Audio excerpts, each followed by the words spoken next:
নমস্কাৰ বন্ধু বান্ধৱীসকল, আছামিজ জিকে ইউটিউব চেনেলটিলৈ আপোনালোক সকলোকে স্বাগতম জনাইছোঁ। আপোনালোকলৈ মই প্ৰতিদিনে লৈ আহিম একোটিকৈ নতুন ভিডিঅ'। গতিকে মোৰ চেনেলটোৰ ছাবস্ক্ৰাইব বুটামটো আৰু কাষতে থকা বেল বুটামটো ক্লিক কৰিব বুলি আশা কৰিলোঁ। আজি আপোনালোকক সাধাৰণ জ্ঞানৰ লগত সংগতি থকা কেইটামান প্ৰশ্ন সুধিম। আপোনাৰ হাতত 10 ছেকেণ্ড সময় থাকিব। চাওকচোন আপুনি কেইটা প্ৰশ্নৰ শুদ্ধ উত্তৰ দিব পাৰিলে আৰু নিজকে পৰীক্ষা কৰক। বন্ধু বান্ধৱীসকল, প্ৰথম প্ৰশ্নটো হ'ল, বৰ্তমান ভাৰতৰ ৰাষ্ট্ৰীয় পতাকাখন কোনে ডিজাইন কৰিছিল?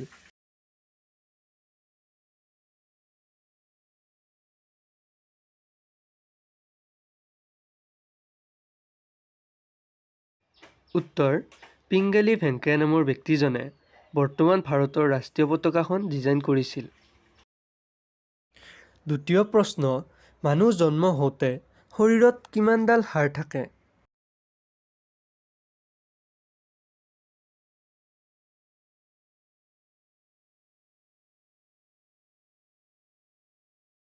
এই প্ৰশ্নটিৰ উত্তৰ হ'ব, মানুহ জন্ম হওঁতে শৰীৰত 300ডাল হাড় থাকে।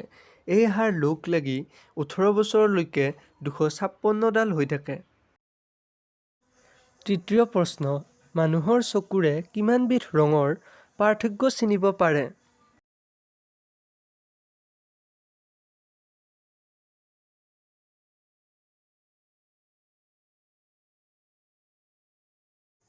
উত্তৰ, মানুহৰ চকুৰে প্ৰায় 1 কোটি ৰঙৰ পাৰ্থক্য চিনিব পাৰে।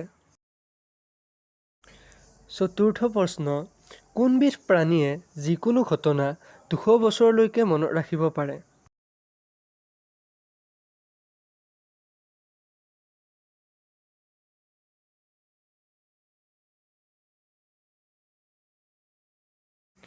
পঞ্চম প্ৰশ্ন, মহাত্মা গান্ধীৰ সমাধিস্থল ক'ত আছে?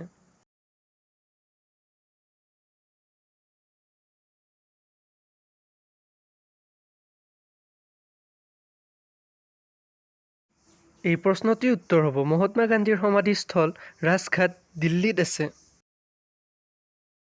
ষষ্ঠ প্ৰশ্ন, ভাৰতৰ ৰাষ্ট্ৰীয় সংগীতটো কিমান সময়ত গাই শেষ কৰিব লাগে?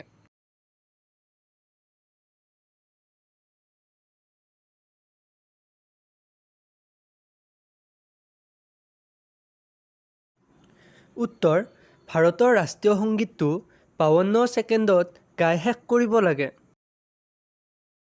সপ্তম প্ৰশ্ন, 1947 চনৰ 15 আগষ্টৰ দিনা কি বাৰ আছিল?